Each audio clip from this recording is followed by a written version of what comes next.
customers assumed you were accounts or you were Or receptionist. Or a receptionist. Oh, that were really? Okay. Yes, that was always the assumption, that you weren't of a technical mind. You were purely an administrative support role or something like that. And so there was always the assumption of, can I speak to one of the guys? Literally that. Can I speak to one of the boys? Yeah. Can I speak to a man? Oh, it wasn't even used by name. It was like one of the guys. Yeah. Or that they go through everyone by name, and when you're like, they're busy. Can you get someone to call me back then? There wasn't even the inroad to go, can I help you? I'm sure I can help, or I can, That's interesting, because obviously I've never been on the customer side of things. I've never had to deal with customer inquiries, so I've never experienced that side of things. Obviously, I've gone out and visited customers for marketing research, which is, again, it's been funny because I've done that with a male colleague. I've not done that by myself. Not saying I couldn't, but it's always been done with a male colleague, maybe to make it easier to speak to the customers. But again, it's interesting that you say that. But I wonder if the girls now in the sales team, the likes of Abby, for example, who is so knowledgeable now, and she's on her fast track with the guild, if she has those kind of issues, if she has those boundaries almost. Interesting. Yeah. I think they're less. I think they're still there, but we know from customer research and things that our customer base is shifting. Yes. They're younger across the board. More are women, but it's still a tough nut to crack, especially in more of a technical sales role. Yeah. I think it's much more common that there are a greater ratio of women in our industry, but the roles are still limited. Yeah. You're still not cracking technical, you're still not cracking management and board level roles. There's sort of disparity there, even within our own company, and it's shifting, but it's whether it's quick enough. We know this industry is very traditional. This industry is very traditional. Very traditional. There are other industries. I mean, if you look at the insurance industry, that's very traditional. That, again, is very male-dominated. There's probably quite a few industries that are still lacking that, gender equality side of things. But I think things are changing. Things are having to change. They have to. Yes, and it's whether it's forced or whether it's chosen, with gender pay gap information being put on sort of larger websites and talked about more often. There's a necessity, but equally is there a want and a drive to address it before having to address these things. I think another issue as well that we haven't touched on, that we will soon be having to work our way through, and that colleagues already are, is perimenopause and menopause in the office. So when you started, we didn't have a maternity policy. Started the menopause. We're already there. We dropped it. We're there. Yeah.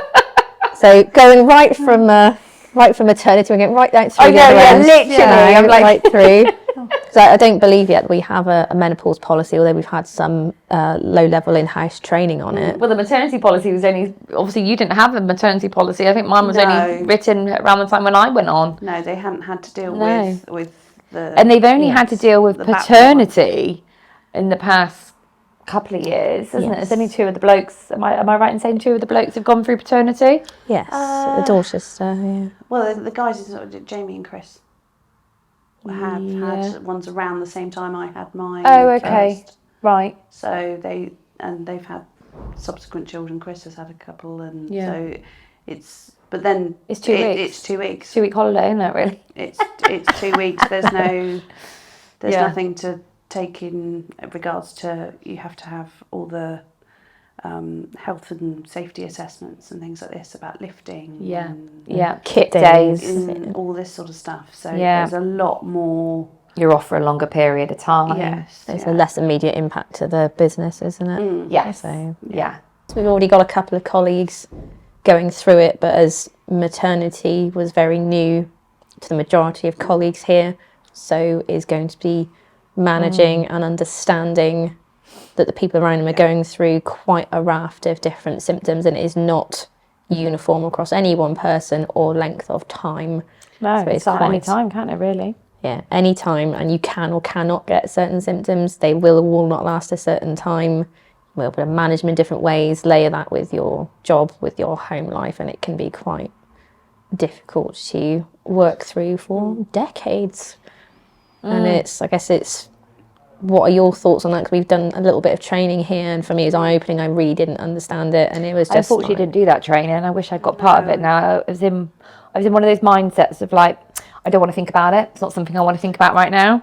Yeah. I'm going through enough. Having two very young ones at the time, I was like, that to me is a whole time when I'm not quite ready to accept it. Yes.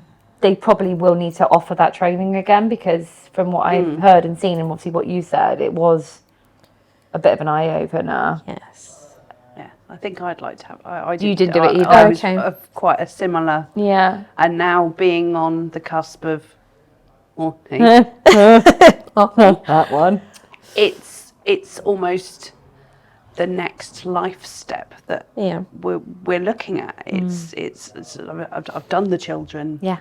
I'm back on sort of track of trying to do something on my career, but look what's waiting for us in the distance. We get it bad, don't we, us females? But I think there is a lot more dialogue about it now. Yes. Both within the company and between women ourselves, we're being a little bit more vocal about talking about it. I've had conversations with my mum and my grandma about it, which I hadn't done before.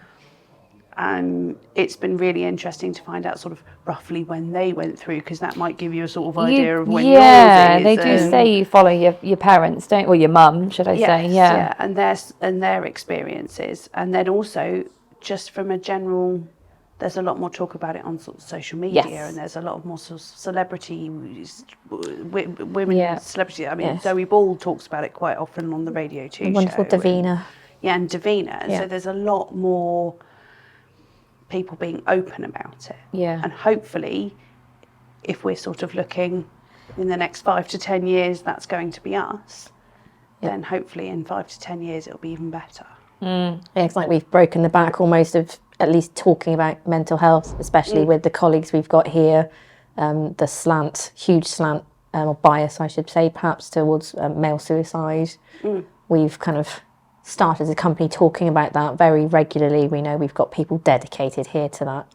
And the mental health. Mental health. Yeah. So it is now the menopause, because if you're not a woman yourself and going through it, you will know one, you will work with one, it'll be family members. So it is one of those really huge elephants in the room that he said we can't continue to ignore, whether that's personally ourselves any minute now almost, or colleagues that are already going through, or like you said, family that have gone through it, and we didn't have that awareness of you doing all your normal things and struggling with all this stuff that probably really weren't aware of. Just expected to get on with it.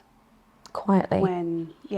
I always remember my mum with the hot flashes. I remember that was always being a big thing, and just being like, why are you always so hot? And then one minute the window's down, next minute the window's up, and just being like, what's going on? But now there's so much more, like you say, understanding and conversation about it, that even those that are nowhere near probably in the menopause time, are aware of, what's to be expected and what's life got for them later on in their career and years and life kind of thing. But that's the thing, and I think with surveys that have been done recently, I think there's around 10% of women that do leave the workforce because of menopausal symptoms, and I think about 25% that consider leaving the workforce. So you're getting women 50, 55. What would be the reasons for them leaving? I think because that seems quite severe in terms of... Yeah, it's a huge loss of workforce at a certain age, because I think either the severity of symptoms or the lack of support, lack of awareness. Because for me, the one that really gets me is brain fog. Not being able to find your words, and I feel that a lot of my value, my worth, especially with how I engage with people at work or how I write content, if I can't find the words I want, am I really of that value anymore? And I found that after having a baby. Yes. Baby brain. Yeah. I remember coming back after with Lottie, and the only two words that I could put together was perfect and okay. Everything was perfect. Perfect. I just couldn't find the words. I think I still struggle with that now, just because of the mental load, because sometimes you've just got so many things going on in your head. Yes. Can't think of the right word to say. And it just goes. And switching from the career brain to the mummy brain to the... Yeah. So that for me is a huge concern, never mind everything else. And there's a lack of awareness with medical practitioners, because it's not mandatory for GPs to do a a section or an area on menopause, perimenopause. So a lot of women find themselves being put on antidepressants because of symptoms rather than going through HRT.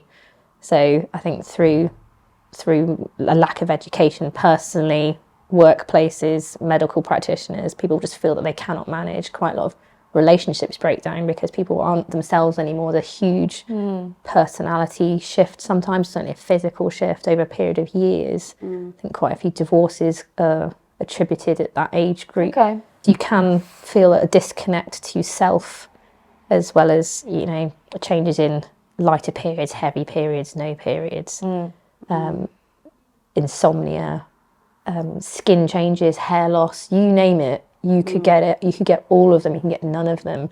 And when you're experiencing those shifts at work, it does impact your productivity, your mood. Yeah. And when everyone's got slightly different symptoms, yeah, that's the problem, isn't it? yeah, it's very difficult to manage. And we've got some very good management here that are, as we've already acknowledged, quite flexible with hours. But when that is almost a permanent fixture, it's not, the kids will be at school in a few years, it's, no, this is going to be for the next decade. I imagine a lot of workplaces don't have that level of flexibility or want to even offer it or feel they should when it comes to women of a certain age, so they do leave the workforce. And for me, it's having this awareness now to then expand out through the company to go, no, we want to retain the talent, we want to retain the team. We've invested so heavily in people over the years. Don't let your best leave because... What do you think that they can do then to support that? As I say, even not all the women in here have got an awareness of what we're all about to imminently go through, or what our colleagues do. And we've got very few managers and no directors at all that are women who have a team to manage. So if it's not us going through it, we're being managed by someone who has zero understanding. We're managing them almost to manage us back. It's an awareness of how people are being impacted and what can be done. Whether that is, placing women by a window rather than a radiator, having a fan, or maybe being near to the facilities because it can be incontinence. There's all sorts of things. Can I ask, when you did your training, was there any male members there? Not just from this company, but from the other company that did it as well? No, not at all. Not one male member of staff? No. And there was talk of doing male-specific groups, but that didn't happen. So do we feel the next change then is with the understanding of the next phase for sort of women of a certain age? Does that need to be I think it needs addressed? Definitely. But is it a case of for here or for externally? Because like we've just said, there is more conversation around it, but it depends, I suppose, you personally, what you're going through in your life moment to what you're aware of and what's kind of you're faced with and what's open to you. Because if you go looking for it, it is there.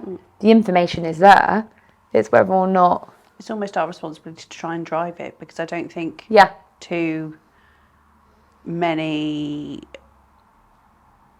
non-female people will think about it. No. So unless it occurs, or unless we're driving it, then I think, yes, maybe we do have to look at having a menopause policy, look at having more education for management regardless of their gender, so that they're aware. But that's what I mean, because of like non-binary and stuff like that. That wasn't a thing.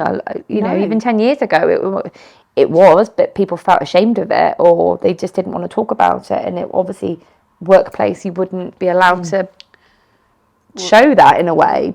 And that's the thing. It is not just women as we identify. It's when you're a trans man, and you obviously still have the parts of you that will then give you menopausal symptoms as well when you're struggling with that gender identity. Is a huge and if they're taking hormonal replacement, it's whatever that might do. I'm not familiar with that, but it's going to have a huge impact at work. And but from a business perspective, you don't almost want to educate yourself on that when it's too late, when all of a sudden somebody wants to come into the environment. You almost want to make that person feel welcome from the beginning. Like, you make that space. This company knows what they're doing. This company knows what they're talking about. This company has all these policies, or will support you in whatever your decisions are, or whatever's going on in your life events. Definitely, you're not the guinea pig coming in. Yes, and that very much felt like us for the maternity side of it. Yes, we were a guinea pig on that part of it.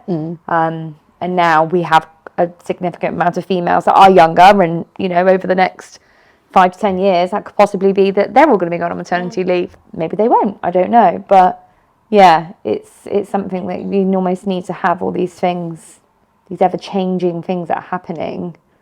So I feel it's a need for some proactivity around it rather than a responsiveness to something that's already there or is overdue to perhaps be addressed. Yeah.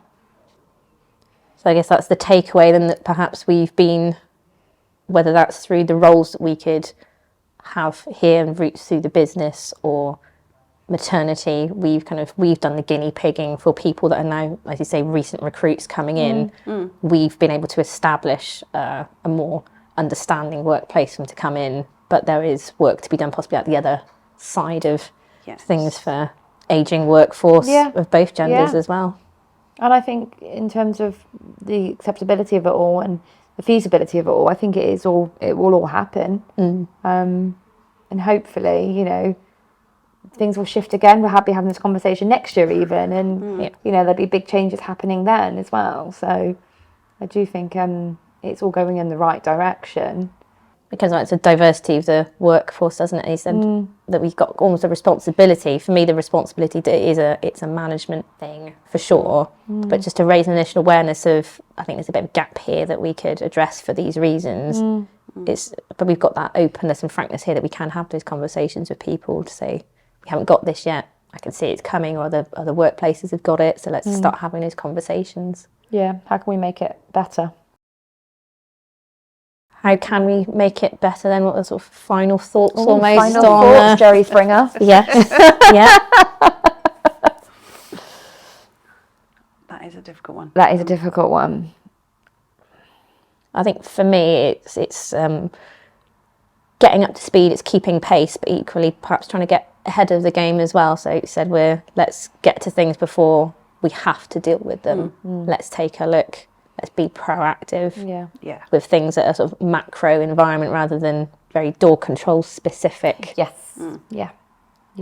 I think I follow the same kind of thoughts to you on that side of things.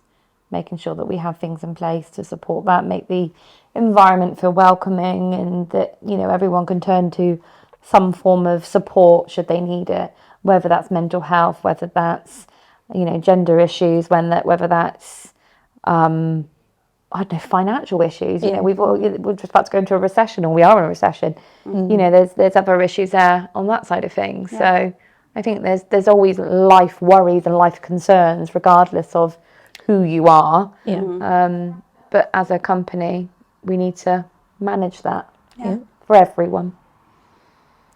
I completely share. I completely agree. I think that we need to, I don't know how to explain it. Sorry, my words have gone brain fog. Oh God. No, baby brain. 3-year-old toddler brain. Toddler brain now. It's toddler brain. I just think we need to carry on in the direction, because I have seen some huge changes in the 9 years that I've been with the company, inside and outside of the company. And I just think we need to sort of push it. I think we're getting some fantastic women working here. And let's keep going. Let's just rock on. Get more of the ladies involved. Woo woo. Girls' night out. Brilliant. Thank you both so much for taking the time to come and talk for International Women's Day. I think, as you said, we've made some good ground since we've been part of Door Controls, and let's continue in the same vein. Yeah, thank you. Thank you.